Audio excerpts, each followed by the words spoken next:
యావత్ ప్రాధాన్యానికి ప్రజలందరికీ నా హృదయపూర్వక నమస్కారాలు. మీడియా సోదరులు ఈరోజు వాళ్ళ పండుగను కూడా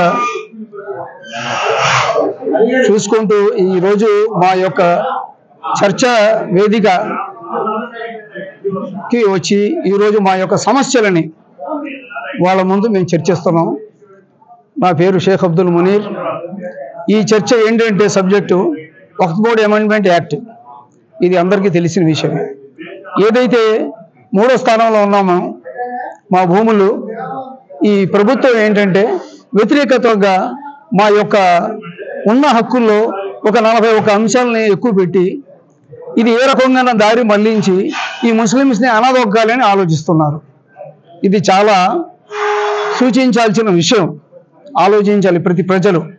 ఎందుకంటే అందరూ వాళ్ళ యొక్క దేవాదాయ శాఖలో ఉన్నాం. మేము ఎటువంటి ప్రయాణం చేసుకోము, మాకు అక్కర్లేదు. మా యొక్క సమస్యలో వేరే ఇతరుల్ని చేర్చి అది ఎంతవరకు న్యాయం చేయాలి అనుకుంటున్నారు వీళ్ళు? మేము ఎవరినైనా వీళ్ళని అడిగామా? మా దాంట్లో వచ్చి మీరు జస్టిస్ చేయండి, మాకు అన్యాయం జరుగుతుంది, మా భూములు ఎవరో ఇచ్చేస్తున్నారని మేము మిమ్మల్ని ఏమైనా చర్చించామా? ప్రభుత్వం ఎందుకు ఇలా మా మీద కక్ష సాధిస్తుంది? ఒక కమ్యూనిటీ, ఇంతకుముందు ఈ కమ్యూనిటీ గొడవలు లేవు. ఈ ప్రభుత్వం రానంతసేపు కమ్యూనిటీ గొడవలనే లేవు. ఏకంగా ముస్లిమ్స్, హిందువులు, క్రిస్టియన్స్లు అన్నదమ్ముల్లాగా బతుకే జీవితం ఇది భారతదేశం యొక్క హిస్టరీ. ఇందులో పూర్వీకులు ఇచ్చిన ఆస్తుల మీద మాకున్న అర్హత లేకుండా చేయడం అనేది అది చాలా మా దురదృష్టమైనగా ఆలోచించాలి. మా డిమాండ్ ఏంటంటే ఏదైతే మీరు ఈరోజు సవరణ తీసుకొస్తున్నారో దాన్ని వ్యతిరేకంగా కాకుండా ఖండించేసి ఆ బిల్లుని ఆపేయాలని కోరుకుంటున్నాం. భారతదేశంలో ప్రతి వాళ్ళు ఇదే కోరుకుంటున్నారు. మా యొక్క కమ్యూనిటీ వ్యవహారాల్లో వేరే వాళ్ళు తలదూర్చి మాకు ఒక అంతరాయం చేస్తున్నారు. అదే తలాక్షరణ విషయంలో కానీ, సిఎన్ఆర్సి సిఎన్ఆర్ విషయంలో కానీ, చివరికి ఏంటంటే వక్ఫ్ బోర్డ్ అమెండ్మెంట్లో కూడా వీళ్ళు ఎంటర్ అయ్యి మా యొక్క కమ్యూనిటీని బాగా కించపరుస్తున్నారు. మా యొక్క పేదరికంలో ఉన్న ముస్లిమ్స్ కమ్యూనిటీని అభివృద్ధి చెందాలంటే మా యొక్క స్థలాల్ని మాకు చెందేలాగా అలాంటి సవరణలు తీసుకురండి, మేము మీకు గౌరవిస్తాం, మేము మీకు పట్టం కట్టిస్తాం.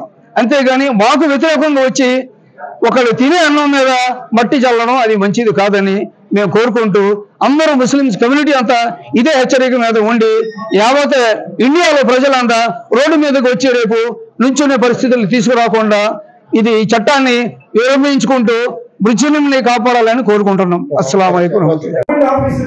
1976 లో అన్ని చీఫ్ మినిస్టర్స్ కి లెటర్ రాసినారు. చీఫ్ మినిస్టర్స్ గవర్నమెంట్ ల్యాండ్స్ లో వక్ఫ్ బోర్డ్ ఆస్తి ఏదైతే ఉన్నాయో ఇమిడియట్ గా ఖాళీ చేయండి, లేదా రెంట్ ఇవ్వండి అని ఇందిరాగాంధీ హెస్ రిటన్ ఇన్ 1976 లో రాసింది. వెంటనే దాని తర్వాత యూనియన్ మెహమూద్ ఖాన్ గారు ఉన్నప్పుడు ఆయన కొత్త బిల్ ప్రవేశించారు. ఏంటి ఎవిక్షన్ ఆర్డర్స్ మాకు ఇవ్వండి అని 2013 లో. ఎలాగైతే ఎండోమెంట్స్ కి ఇప్పుడు ఉంది ఎవిక్షన్ పవర్, మనకే లేదు. మరి అది ఆర్టికల్ 14, 15, 25, 26 ఈ వైలేషన్ కాదా?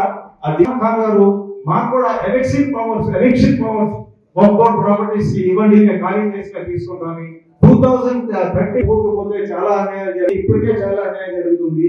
మీరు లాస్ వాల్యూస్ ఇవన్నీ వాళ్ళు ఫ్రేమ్ చేసుకొచ్చారు. కానీ ఈ కొత్త బిల్ ప్రకారంగా వాళ్ళ వక్ఫ్ బోర్డ్ బిల్ మాత్రం సెంట్రల్ గవర్నమెంట్ ఫ్రేమ్ చేస్తున్నారు. Is it not discrimination?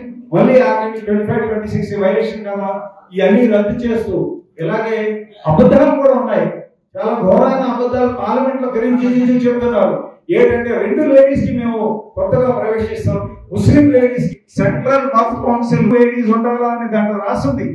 మరి మీరు కొత్తగా చేస్తుంది ఏమండి? అబద్ధాలు ఆడి